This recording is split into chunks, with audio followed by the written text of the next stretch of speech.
نیت کے صاف ہونے اور ہر کام کو صرف اور صرف اللہ کی خاطر کرنے کے بارے میں، کیونکہ اللہ سبحانہ و تعالیٰ اس کام کو قبول نہیں کرتا، وہ عمل اللہ کے نزدیک کوئی اہمیت نہیں رکھتا جو اللہ کے لیے نہ کیا گیا ہو۔ لیکن ہم انسان ہیں، ہم سے غلطیاں ہوتی ہیں، اور قدم کی پھسلن سے زیادہ بعض اوقات سوچ کی پھسلن ہوتی ہے۔ سوچ میں کس وقت کیا چیز شامل ہو گئی، بعض اوقات انسان خود بھی اس سے آگاہ نہیں ہوتا۔ اسی لیے اللہ سبحانہ و تعالیٰ نے ہم پر رمضان کے روزے فرض کیے تاکہ ہمارے اندر تقویٰ پیدا ہو۔ تقویٰ انسان کے اندر ایک کانشیسنس پیدا کرتا ہے، شعور پیدا کرتا ہے، اور جب انسان کے اندر شعور آ جاتا ہے تو اسے اپنے گناہوں کا احساس بھی ہونے لگتا ہے، اسے اپنی غلطیوں پر ندامت بھی ہوتی ہے، اور انسان تو ہے ہی خطا کا پتلا، بھول چوک اس کے ساتھ ہے، ہر لمحہ کچھ نہ کچھ ہوتا ہی رہتا ہے۔ ایسے میں انسان کیا کرے؟ کیا گناہوں کا بوجھ اپنے اوپر لادتا رہے اور اس بوجھ کے تلے دبا رہے، اور پھر اس بوجھ کی وجہ سے طرح طرح کے ڈپریشن اور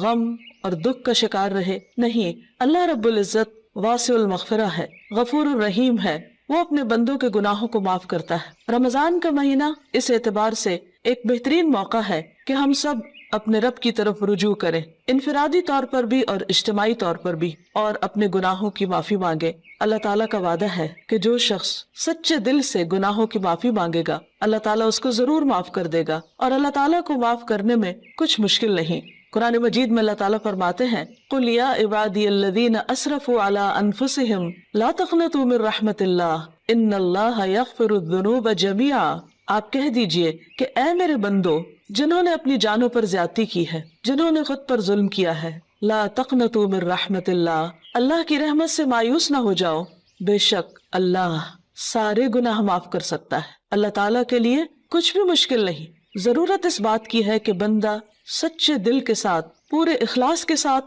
اللہ تعالیٰ کی طرف رجوع کرے۔ ویسے تو رمضان بذات خود گناہوں کے کفارہ کا ذریعہ ہے۔ حدیث میں آتا ہے، نبی صلی اللہ علیہ وسلم نے فرمایا، وَرَمَضَانُ إِلَى رَمَضَانَ مُكَفِّرَاتٌ مَا بَيْنَهُنَّ إِذَا اجْتُنِبَتِ الْكَبَائِرُ۔ ایک رمضان دوسرے رمضان تک اپنے درمیان ہونے والے گناہوں کو مٹا دیتا ہے جبکہ کبیرہ گناہوں سے اجتناب کیا جائے۔ اسی طرح جب انسان ایمان اور احتساب کے ساتھ روزہ رکھتا ہے، وہ بھی اس کے گناہوں کی بخشش کا ذریعہ بنتا ہے، راتوں کا قیام بھی بخشش کا ذریعہ بنتا ہے۔ لیکن اس کے ساتھ ساتھ انسان کو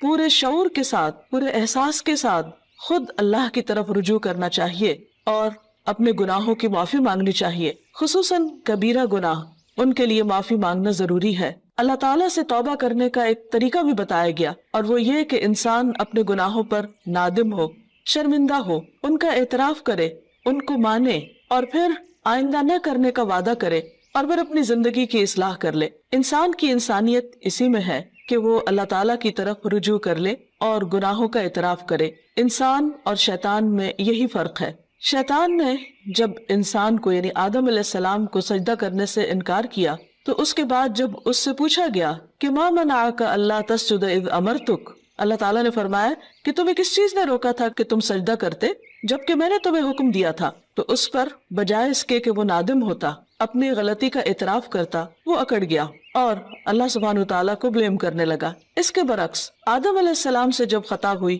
اور وہ بھول کر جنت کا وہ پھل کھا بیٹھے جس کے کھانے سے ان کو روکا گیا تھا، تو جب انہیں اپنی اس بات کا احساس ہوا کہ انہوں نے درست نہیں کیا اور ان سے جنت کا لباس اتروا لیا گیا، تو وہ فوراً اپنے رب کی طرف پلٹے اور انہوں نے اعتراف کیا اور دعا کی، ربنا ظلمنا انفسنا وان لم تغفر لنا وترحمنا لنکونن من الخاسرین، کہ اے ہمارے رب ہم نے اپنی جانوں پر ظلم کیا اور اگر تو نے ہمیں معاف نہ کیا اور ہم پر رحم نہ کیا تو ہم ضرور نقصان اٹھانے والے ہو جائیں گے۔ گویا انسان غلطی تو کرتا ہے، لیکن اگر وہ رب کی طرف پلٹتا نہیں اور رب اس پر رحمت نہیں فرماتا تو پھر انسان کا کوئی ٹھکانہ نہیں۔ روزے کی حالت میں انسان کو اپنے آپ کا جائزہ لینے کا موقع ملتا ہے، کیونکہ بہت سی مصروفیات اور مشغولیات سے، خصوصاً کھانے پینے کی مشغولیت سے فراغت پانے کے بعد جب روزے کی حالت میں، بھوک کی حالت میں اس کو اپنا محاسبہ اور اپنا جائزہ لینے کا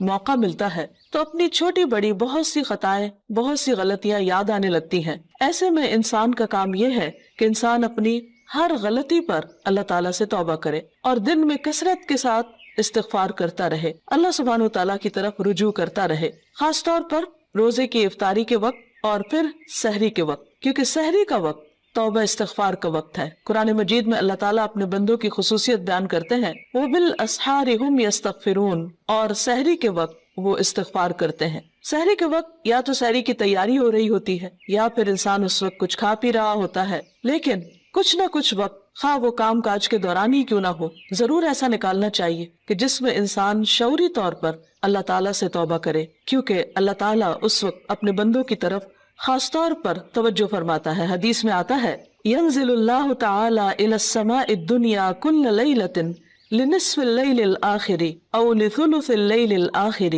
فيقول من ذا الذي يدعوني فأستجيب له من ذا الذي يسألني فأعطيه من ذا الذي يستغفرني فأغفر له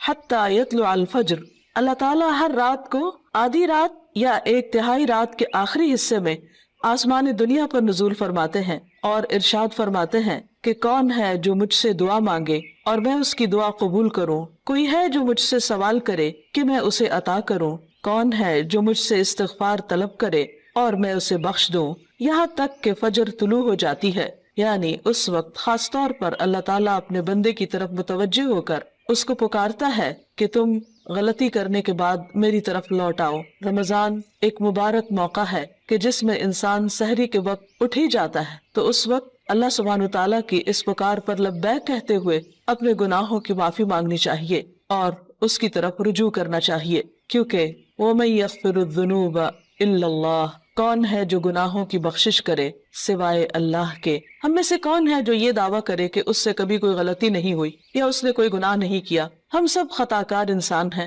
اور ہم سے غلطیاں ہوتی ہیں، لیکن غلطی پر توبہ کرنا اور غلطی پر شرمندہ ہونا انسان کی فطرت میں ہے۔ اگر انسان اس فطرت کو مسخ نہ کر دے تو جو ہی کوئی گناہ ہوتا ہے، انسان کا ضمیر فوراً ہی اسے آگاہ کرتا ہے کہ تم سے غلطی ہوئی ہے اور انسان اپنے رب کی طرف پلٹنا چاہتا ہے۔ لیکن بعض اوقات انسان کا نفس اس کو دھوکہ بھی دے جاتا ہے، اور بجائے اس کے کہ انسان غلطی کا اعتراف کرے، انسان اپنی غلطی پہ پردہ ڈالنے لگتا ہے، اس کو جسٹیفائی کرنے لگتا ہے اور پھر غلطی پہ غلطی کیے چلے جاتا ہے۔ کیونکہ ہوتا یہ ہے کہ جب انسان ایک گناہ کر لیتا ہے، اللہ کی ایک حرمت کو پامال کرتا ہے، اللہ تعالیٰ کی ایک نافرمانی کرتا ہے، تو پھر اس کے بعد اس کی جھجک ختم ہو جاتی، اس کی حیا ختم ہو جاتی، پھر وہ دوسرے گناہ کے لیے دلیر ہو جاتا ہے اور پھر گناہوں کا سلسلہ چل پڑتا ہے۔ اور اگر انسان توبہ نہیں کرتا تو وہ ایک سیاہ نقطہ جو دل پر لگتا ہے ایک گناہ کی وجہ سے، وہ نقطہ پھیلنے لگتا ہے حتیٰ کہ گناہوں کے ساتھ پورا دل سیاہ ہو جاتا ہے اور پھر انسان کے اندر سے احساس بھی ختم ہو جاتا ہے۔ اس کے باوجود انسان کو مایوس نہیں ہونا چاہیے۔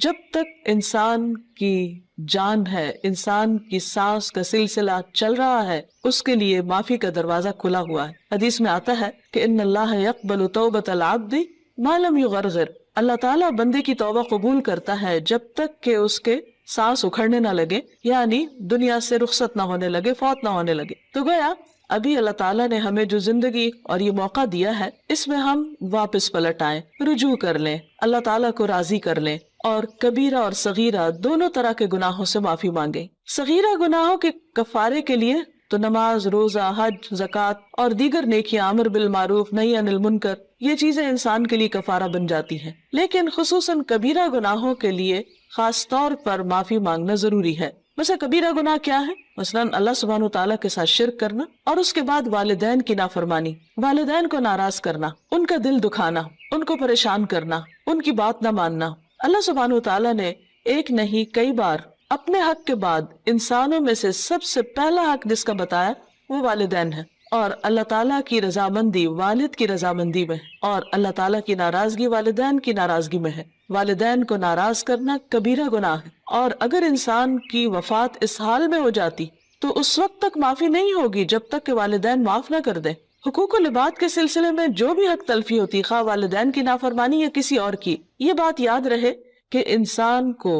اس وقت صرف اللہ تعالیٰ سے ہی نہیں، بندوں سے بھی معافی مانگنی ہوگی، یعنی بندوں کو بھی راضی کرنا ہوگا۔ والدین کے بعد باقی رشتہ دار، دوست احباب اور انسانوں میں سے کسی انسان پر بھی اگر کوئی ظلم یا زیادتی ہوئی ہو تو اس کے لیے توبہ استغفار اور اس کے ساتھ ساتھ اس بندے سے معافی مانگنا بھی ضروری ہے۔ اسی طرح زبان کے بہت سے گناہ کبیرہ گناہ ہیں، مثلاً جھوٹ بولنا۔ اسی طرح غیبت، اور غیبت کیا ہے؟ کسی مسلمان بھائی کی پیٹھ پیچھے اس کی برائی کرنا، کسی پہ جھوٹا الزام لگانا، کسی کو تانا دینا، کسی کے بارے میں بدگمانی کرنا، کسی کا مذاق اڑانا، نقلیں اتارنا، یہ سب دوسروں کا دل توڑنے والی باتیں، یہ تہذیب کے دائرے سے نکلی ہوئی حرکتیں، اور ہمارا دین ان چیزوں کی قطعاً ہمیں اجازت نہیں دیتا۔ کسی کے ساتھ اختلاف کا ہو جانا، کسی کی بات کو ناپسند کرنا، یہ ہر انسان کا حق ہے، لیکن یہ سب کچھ دلیل کی بنا پر ہونا چاہیے، محض جذبات کی بنا پر نہیں، کہ ہم اگر کسی سے اختلاف کرتے ہیں تو پھر ہم اپنے لیے اس بات کو جائز کر لیں کہ جیسے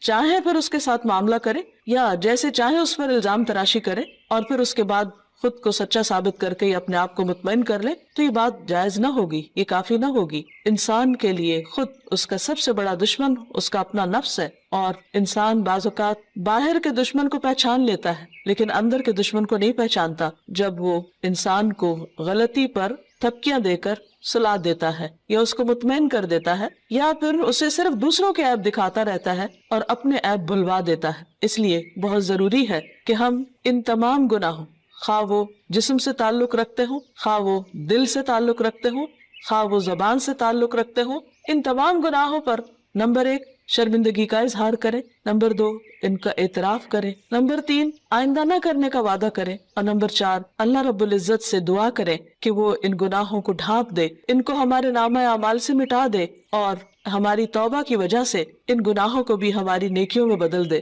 کیونکہ اللہ تعالیٰ کے لیے کچھ بھی مشکل نہیں۔ قرآن مجید میں آتا ہے وَهُوَ الَّذِي يَقْبَلُ التَّوْبَةَ عَنْ عِبَادِهِ، وہ اللہ ہی تو ہے جو بندوں سے توبہ قبول کرتا ہے اور اس کو پسند کرتا ہے کہ بندے اللہ کی طرف رجوع کریں۔ وَيَعْفُو عَنِ السَّيِّئَاتِ، اور وہ خطاؤں سے یعنی صغیرہ گناہوں سے درگزر کرتا ہے۔ وَيَعْلَمُ مَا تَفْعَلُونَ، اور وہ جانتا ہے جو کچھ بھی تم کرتے ہو، یعنی ہمارا کوئی بھی عمل خواہ وہ چھوٹا ہو یا بڑا، تنہائی میں کیا ہو یا سب کے سامنے، اللہ سے تو چھپا ہوا نہیں، پھر اس کے فرشتے لکھ بھی رہے ہیں۔ اس لیے بہت ضروری ہے کہ اللہ کے حضور حاضر ہونے سے پہلے ہی ہم اپنے ان گناہوں کو اپنے نامہ اعمال سے اپنے آنسوؤں کے ساتھ دھو ڈالیں، اور عجز و انکساری کے ساتھ اللہ کے حضور جھکیں، اور زبان سے بھی استغفار کرتے رہیں، اور اس کے لیے خاص طور پر استغفر اللہ، اللہم اغفر لی اور استغفار کی دیگر دعائیں پڑھنا بھی فائدہ مند ہے۔ اللہ تعالی ہمیں عمل کی توفیق عطا فرمائے۔